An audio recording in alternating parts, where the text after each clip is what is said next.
Well, hello, my name is Mitchell Anderson. I'm the lead minister at St. Paul's United Church, and today I'm starting a series of conversations with people from around our church about who we are called to be, as we are called to be the church together this Lent. Each week we'll look at a different line from a new creed. We're called to be the church, to celebrate God's presence, to live with respect in creation, to love and serve others, to seek justice and resist evil, and to proclaim Jesus crucified and risen, our judge and our hope. And I'm so excited for our first guest, Bev Rutherford, who will be reflecting with us on what it is to be called to be the church, to be the church. So Bev, welcome. And if you want to maybe just introduce yourself and a little bit of your story and background. Thanks, Mitchell. I was born and raised around on a farm south of Rosetown, so I didn't venture too far, coming to Saskatoon to go to university and eventually staying here. I married and had my children here. And I worked at the university hospital and I've retired from there for 10 years. And we started going to St. Paul's when our children were younger. Then we left St. Paul's, but we came back 16 years ago, and it's just been a wonderful experience. And we continue to experience the joy of being there every day. That's for sure. Oh, thanks, Bev. What, if I may ask, what brought you back to St. Paul's? Well, we hadn't been going to church for a while, and but we wanted.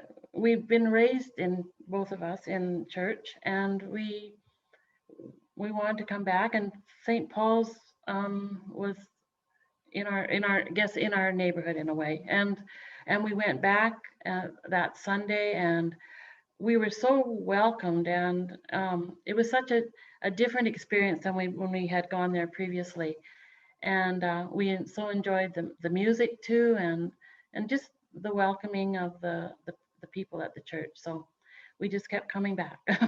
Good. Yeah, good music and good welcome makes all the Yeah, difference. You're right. yeah. So the first question I wanted to ask you is, Bev, what does it mean to you to be the church? To be the church. Well, Mitchell, I have a couple of different thoughts on that. I In the past, I used to think of the church as a building to come to worship on Sunday mornings.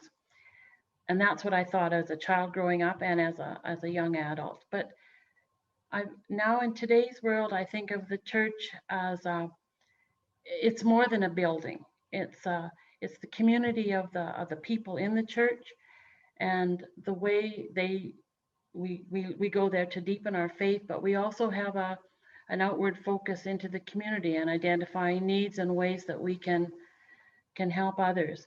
And I think um, I know that we want to gather back at the church face to face. That's just how we want to do it on Sunday mornings. But I think COVID has also allowed us to know that St. Paul's is still a church, but maybe not just and not just a building.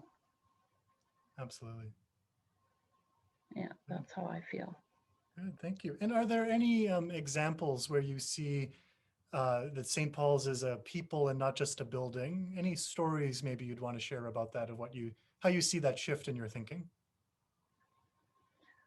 Well, I don't know. I just think that St. Paul's is very open to looking and searching for the needs out in the community, and then we make a plan, and everybody steps up to the plate. It's everybody gives what they can in their own way, and we are able to help others that are out there. That's for sure. Yeah, amazing. That's what we try to do and try to be, and I'm glad. Thinking then about during COVID, certainly I know as a minister, we've all had to do church differently. So maybe I wonder what you think about what does it mean to be called to be the church during COVID, and how you see us trying to be the church in this time. Well, I think we still during COVID we still need to be a warm and welcoming church, and we still and gather on Sundays to provide a service for people, and we get that through your leadership and your message each week. And also St. Paul's has adapted really well. We do a wonderful online service, and it allows us to enjoy the service each Sunday in the comfort of our own home, or we can still also come to church too, which is one great to have the two options for us.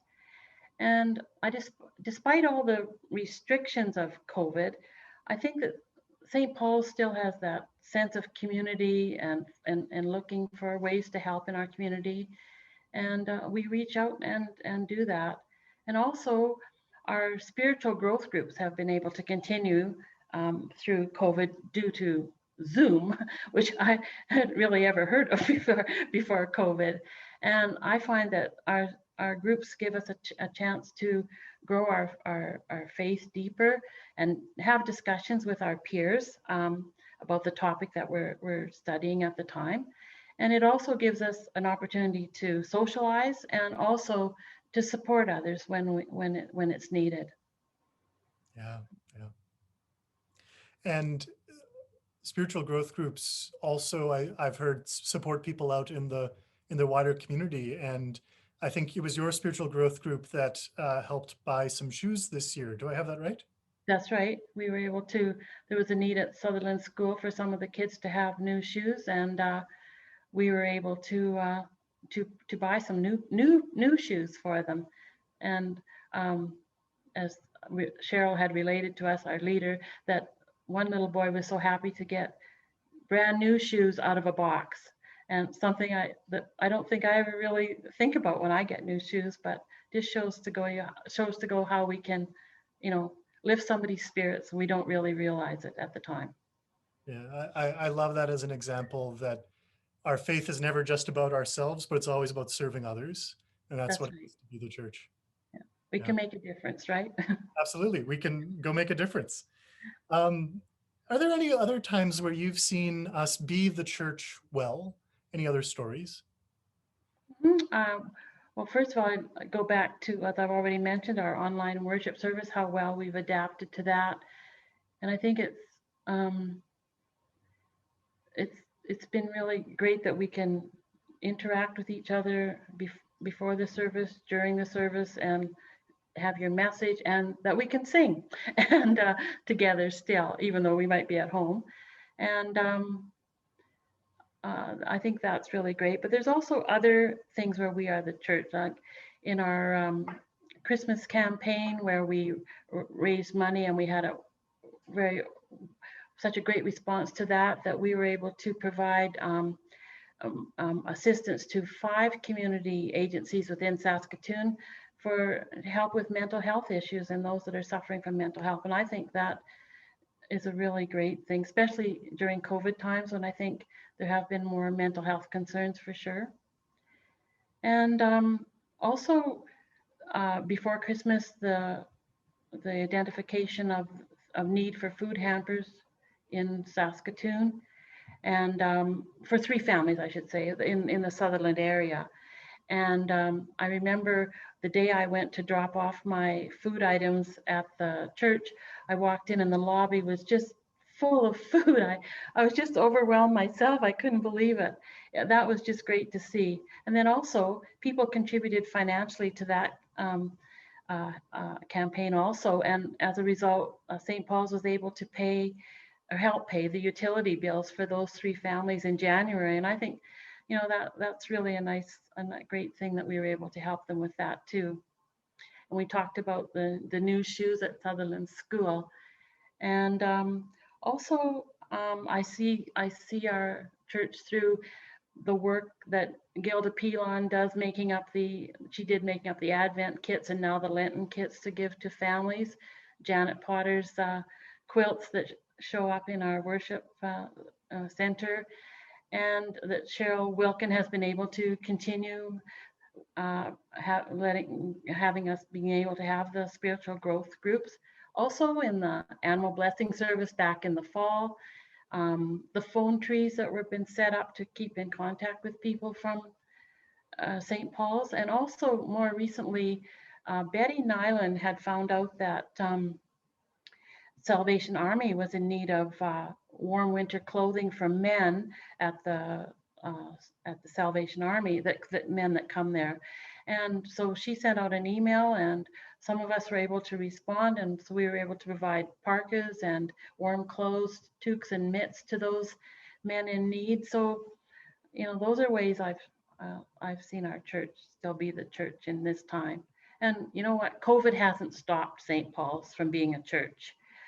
We've helped, and we continue to worship weekly, and we continue to help others in our community. And I think those are really things that St. Paul's can be really proud of. Absolutely. It's just a set of absolutely inspiring stories. When you really step back and think about all the things that we've done as a church in the last few months, it's kind Mhm. of amazing. It Um, is. and the one thing in your story that really stands out to me is the people you named, that when you're talking about who we are as a church, you name people like Gilda and Cheryl and Betty and Janet and others, that you name people and the difference that individuals make. And I think, as much as the church is a building or as an institution, it's also those people and those friendships and relationships that sometimes are very new and sometimes are years old. But it's people choosing to be the church together that really makes a difference. That's right. That's really the heart of St. Paul's. Yeah. Well, thank you, Bev, for having a conversation about how we are to be the church as St. Paul's and to lead us off in Lent. I had forgotten, honestly, some of the things that you reminded me about some of the stories. And so thank you for holding those stories and for sharing those with all of us. And thank you so much for being the first. Our verse for the year is that we want to be brave and be strong. And certainly being the first and doing something new, Bev, is being brave and being strong. So thank you so much. Oh, you're welcome, Mitchell. It's a pleasure to do it. Grace and peace be with you all.